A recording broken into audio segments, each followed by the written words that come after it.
Hi, everybody. This is Isabel Saleh, and I'm joined today by my husband, Jim.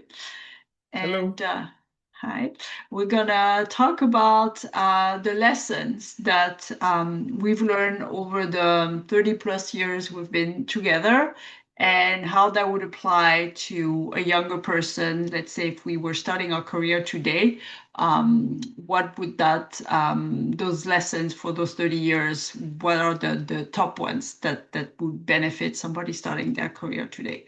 So first, Jim, if you want to start and set a little bit the stage of, how we got together and the early part of our career. Sure. Well, we met in business school. We were both studying for our MBA at the same time. Isabel obviously is French.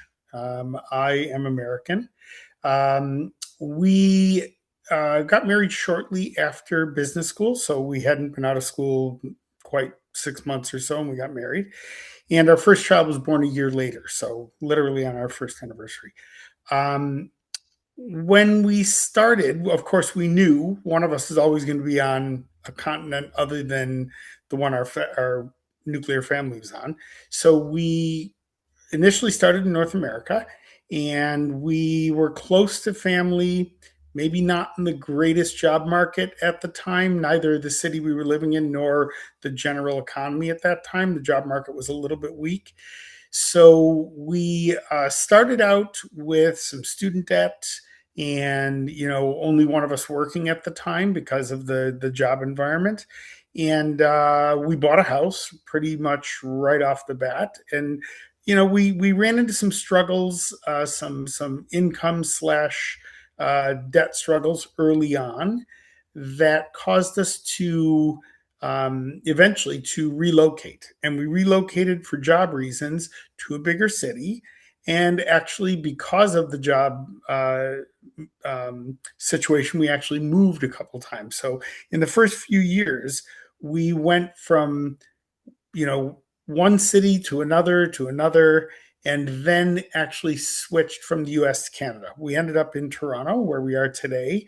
And I think, as soon as we landed in Toronto, we realized it was a great place to be, a great place to raise a family, and it had a good, vibrant economy. So, all's well that ends well.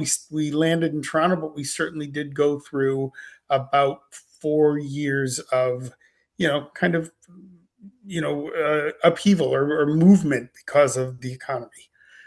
We later moved and spent about 5 years in Europe, and that came with its own set of challenges, both financial and career wise. But you don't work and live for 35 years without any struggles. Obviously, you're going to have some along the way. The trick is, how do you handle them? Exactly. I guess that's the first thing that our younger self, if we were to start our career today and in our working life, would be, things are going to change. There's going to be surprises, some good, some not so good, and we're going to deal with it. Let's not be afraid that this is going to happen. So, what's your take on that, Jim? Well, I mean, I think certainly each generation has a new set of variables to deal with. We had, the idea that you're going to probably change companies a few times in your life. You might have a career change midway. Who knows? Today, I think younger people are coming out of school into a very challenging job environment, and also knowing that they're going to change companies several times and maybe change career a couple of times throughout their working lives. So I think that the idea that you're always going to be educating yourself, always going to be adapting to change, and the trick is, how much continuity can you get, and how can you adapt well to the changes that are going to come. Yeah. Great point. And that reminds me of, Mario Montessori, who started the Montessori method, started it with, poor children, and it got so effective that, rich, kids started and rich families started using it as well. And basically her idea was like, we got to teach our kids how to learn because we don't know what tomorrow is going to be like and what the world that they're going to grow up in is going to look like, which is, definitely true right now with AI, and it's going to be a different world. So I think that's very on point for today's young people. And I feel like the same thing about money also. The more we learn about money and the rules of money, which may seem overwhelming, but they're not that complicated, the more equipped we're gonna be to face any challenge. Now, another thing that we thought would be useful for our younger selves if we were to start our career today was go slow to go fast in the long run. So, can you expand on that, Jim? Sure.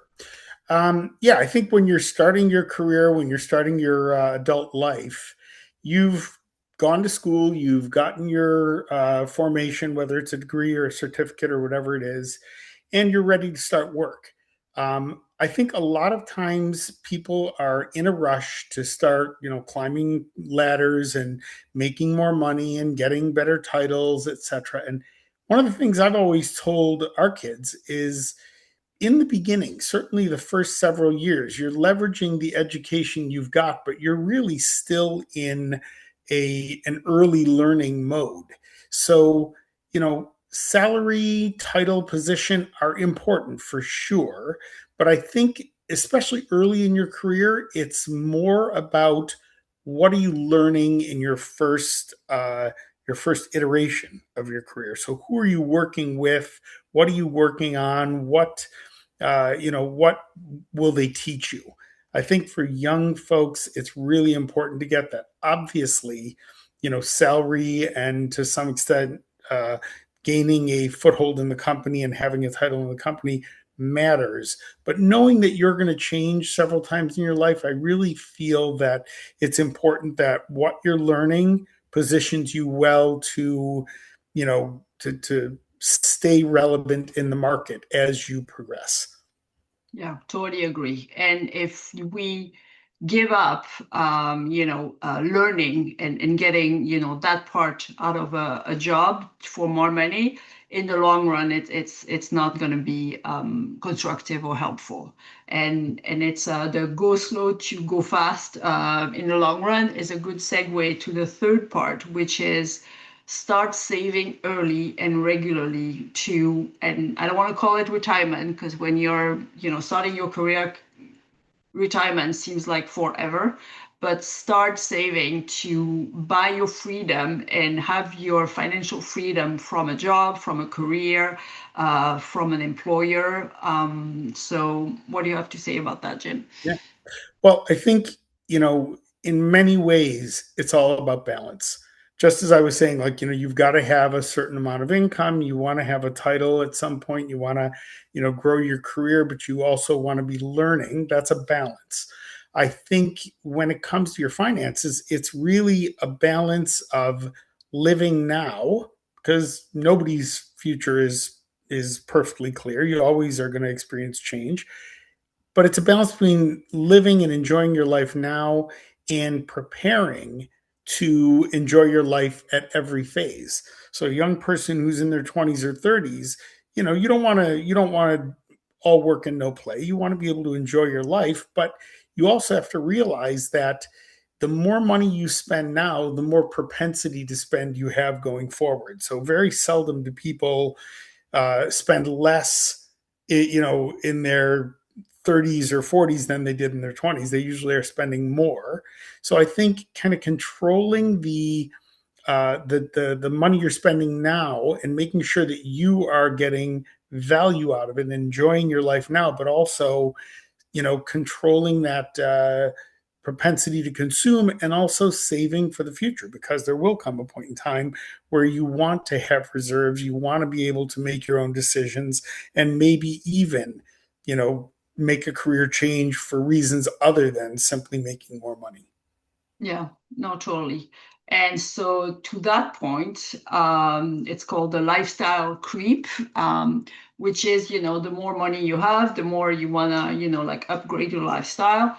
There's a few issues with that. And on the other hand, if you choose the path of, let me save at least some of that raise, of that increase in salary, that promotion, there's several benefits to this. The first one is let's say you save 10% of your income.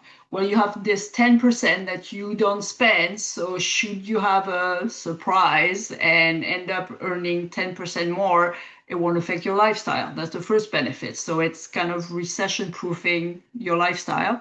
The second one is, you're putting that 10% for future you, for financially free you. So it buys you freedom. And the third one is, you don't have to save as much as you would if you spend 100%. So it diminishes the amount you have to save. So and you compound that with the number of years you have when you start your career to be financially free, and that's really powerful. It's exactly right. I think whether you call it pay yourself first or take care of your future self, what it really means is live your life well, but don't spend every penny you earn. So live well below your current means because it sets the stage for you to have money in the future at a point in time when you're no longer in the workforce, and it also sets the stage for you to consume your money wisely. Like, think about, who am I spending this money for? Am I spending it for my own self, for my own enjoyment, or am I spending it because somebody else expects me to?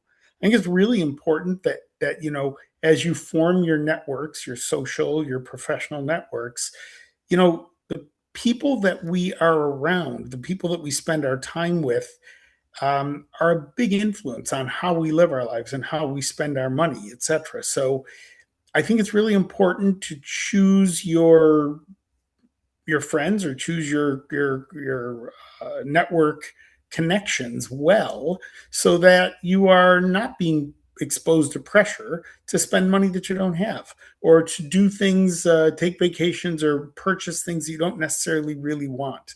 So peer pressure is a very real thing, and it's an important factor in your social life. So try to hang out with people who share some of your same attitudes about how you save and spend money. Yeah, absolutely. And people also, I would add, that value you for who you are, that you don't have to be this persona of the person who buys everybody's lunch or, always has the nicest car or whatever. Somebody who likes you for who you are inside. And that will save you money in the long run. And also those are, authentic relationship, which, like with you, through thick and thin, as they Certainly say. lower stress social life is what I Absolutely, would call and that's huge. it. So now, in another area, we're going to talk a little bit about the fact that we are from two different countries, two different culture, and so I grew up in France, where basically the idea of saving for retirement is not really there because the retirement system in France, as it stands today, provides a big enough percentage of somebody's salary that they don't have to worry about it. It's called defined benefit, where basically either it's a government or a company guarantees you a certain percentage of some income, and then they take the risk of making sure that you get that income in retirement, versus defined contribution, which is the things that's more popular and more prevalent in North America, which is the company gives you save money, and then the company gives you some as well, but you have to manage it. So can you expand on this, Jim? Sure. When I was first out of university, defined benefit was common.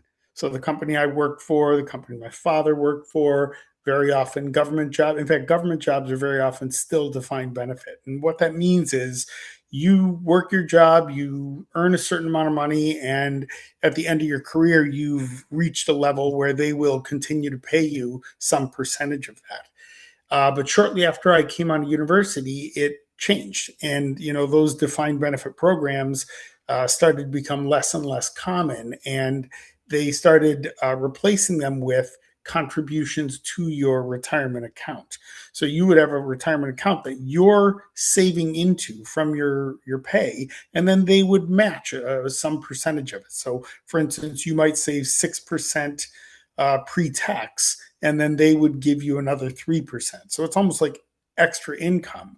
But what you give up for that is the investment burden is now on you. You've got to make decisions about how to make that money grow and take it forward. And all the different, government programs, whether it's U.S.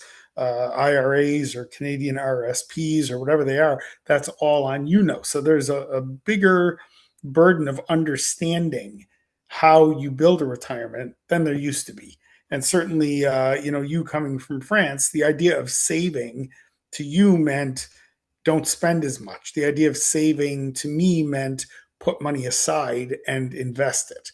Now, we eventually came to terms on that, and we had strategies, and we invested a certain amount of our pay and saved it to put it into the stock market. We also purchased assets that we felt would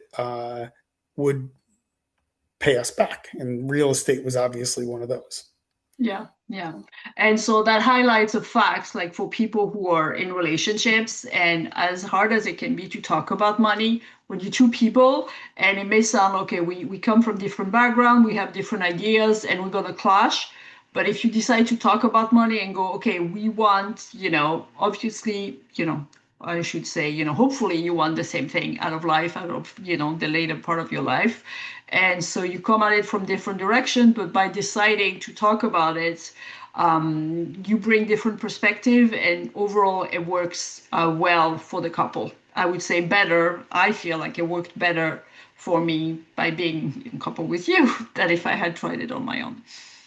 I think one other thing I would say is that uh, the biggest switch, I think, between the two systems is that it used to be get in with a good company, stick with that company, they'll take care of you in retirement.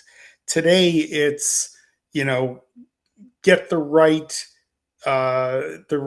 savings plans going, get the right investment plans going, and you'll take care of yourself in retirement. So it adds to the need to start educating yourself early, and also to start educating your kids. When you have kids, you should talk to them about money, because that's the one thing that's going to keep changing. They're going to, the way we take care of our future selves is always going to involve some saving and investing, etc. But for sure, what we're doing today won't be what we're doing in the next 30 years.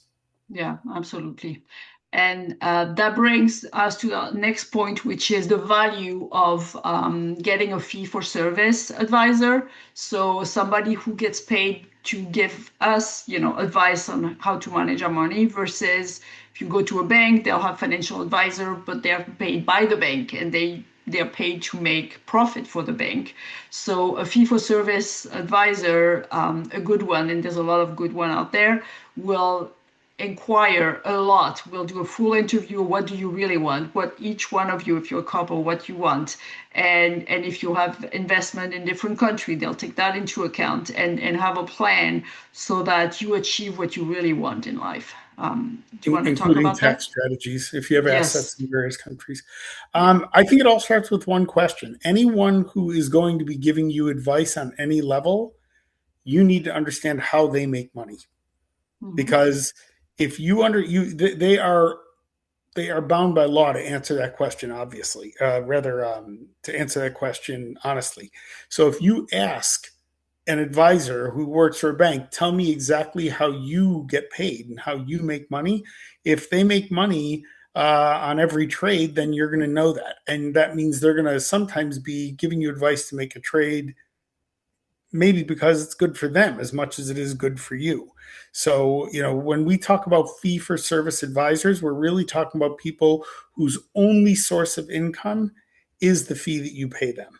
And it may be a fee that's, a percentage of your portfolio, whatever it is, but, a good advisor is well worth the fee. So I always advise people to just go with fee for service. Don't go to someone who's got a sales motivation. Absolutely. Yeah, 100% agree. And on the idea of investing, also the power, I think that's something that wasn't totally clear to me when I started, working and making some money, is the power of compounding interest, which is basically you invest your money and it makes money and that money makes money. And the younger you start, the more it grows, which means the less you have to invest to get to an amount that works for you. That basically then the money earns so enough that it replaces your salary. That's right. I think, you know, as important as the stocks you pick or the investment decisions you make, I think just as important is the consistency with which you invest. So, there used to be this concept of dollar cost averaging. I'm always going to invest a certain amount every month, every paycheck. And when the stock market's going up and down, I'm getting the benefits of the downs while I'm buying. And so, whatever it is you're doing, I think sticking with it and being consistent and having a good platform to leverage is really, really important. So, good advisor, consistent strategies, consistent behaviors. Don't skip your savings if you can at all afford it. That's the pay yourself first concept. I think those are the things that will never go out of style. Totally. And then if you start early, then it's not that much of a jump later on, versus if you wait in your, 40s, 50s, or even later to go, oh my God, I haven't saved for retirement. Then it's a big adjustment. Where you've saved consistently, you just keep going. It's not a big jump to maybe save a little more to adjust. Right. So totally agreed with that. And I think one Um, other thing we did that, I don't know, we did it initially because we were watching every penny, but we've done it consistently for the 30 some odd years, and that is to monitor your financial health on a regular basis. So every quarter, we spent the time to make sure we understood our financial position and our, assets and liabilities and things like that. It's not as hard to do as you think. It's really just yeah, a good spreadsheet, and again, the consistency of doing it every quarter, which I give you credit for because you usually did it. You did all the thank hard you. work. I just kind of looked at the end product and said, that's nice, But Yeah. over the long run, that's really worked for us. And we've taught our kids to do the same thing. Yeah, no, that's a very good point. Seeing your progress, basically, and we've been doing that for almost 25 years now, every quarter, basically, just looking at, okay, what do we have, what are our assets, what do we owe, what are our liabilities, and see, the liabilities shrink, the asset grow. It won't happen every quarter. Some, as the stock market happens, sometimes, it dips a little bit, but overall, just like the stock market, if you're diligent, it's going to be one of those graphs where, it goes dips, but overall it goes up. And that's so, so motivating and powerful. It has helped us a lot I to also be think it here. just makes it more real. If you're Mhm. looking at it on a regular basis, it's not an abstract concept of someday I'll retire. Or it becomes, how am I doing saving for the initiatives I want? About down payment on a house, or we're going to have kids, or whatever it is. Your It makes it a lot more real, right? Yeah. Yeah. So now, part of our net worth is real estate. So let's talk about this a little bit. It has worked for us in some, with some transaction, not so much in others. In other words, we've lost a lot of money on some transaction. We've made a lot on others. And, to me, the thing is, just study the market. Think about why you want to invest. If it's in your house or you want to invest for rental to rent it out as an investment. What's your take on that, Jim? Well, yeah, I think we lost money on every other house we bought. We made money on every other house we bought, which is kind of interesting. There's two kinds of debt.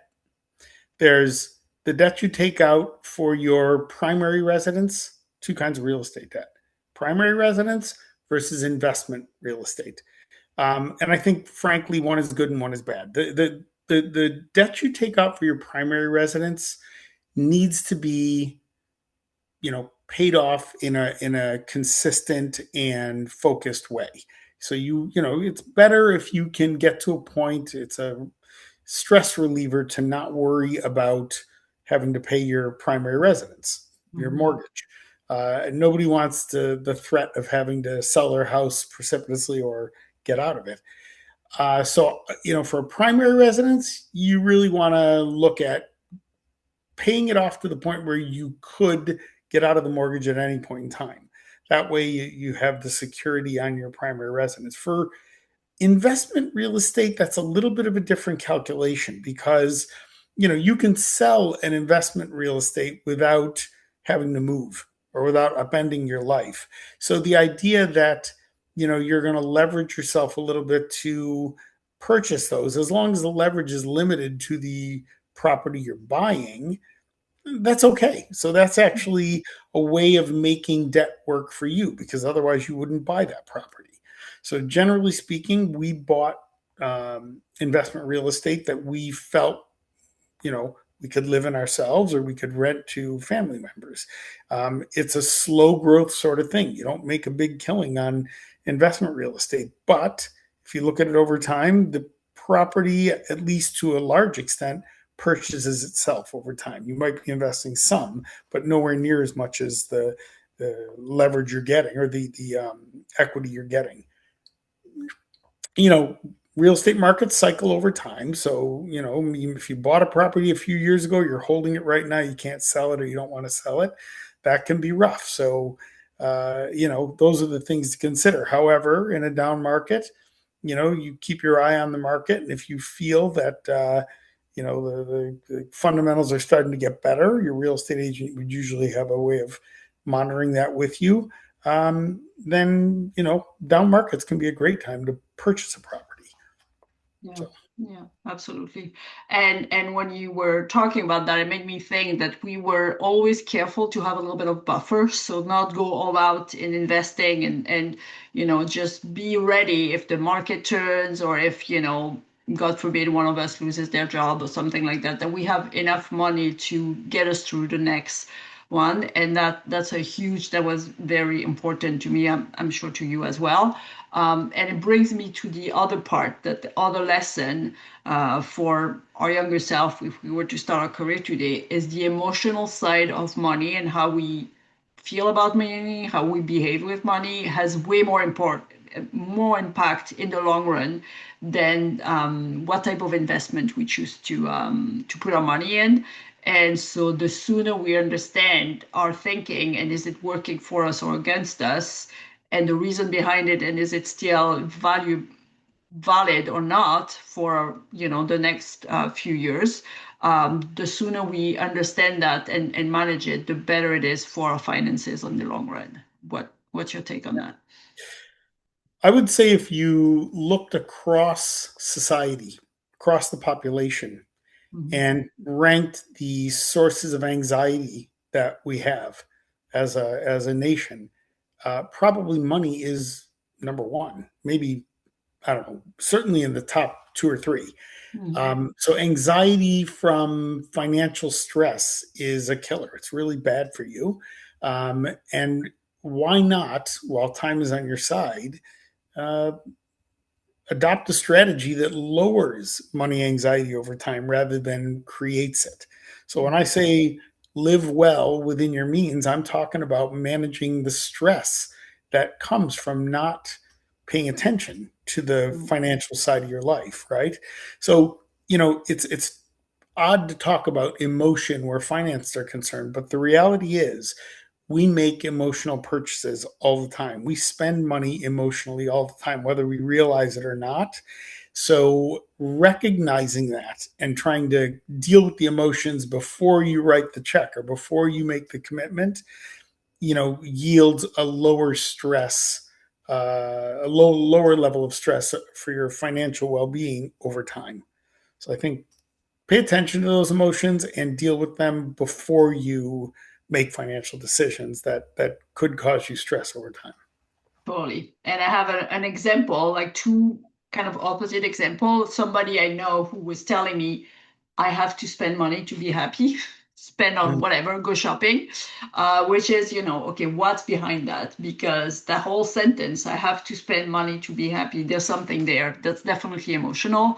And is it working for that person or not? Like that person should question, like, is this working for me right now? And what's behind that? What is in my head that makes me, or in my behavior that makes me do that?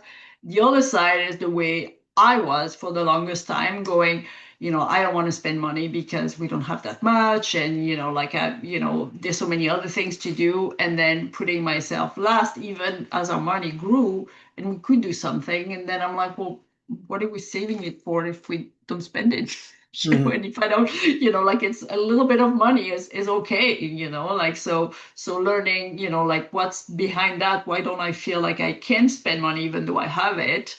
And kind of address that, and go, no, that's something that was working for me when we were really struggling. It's not like I need to change my mindset.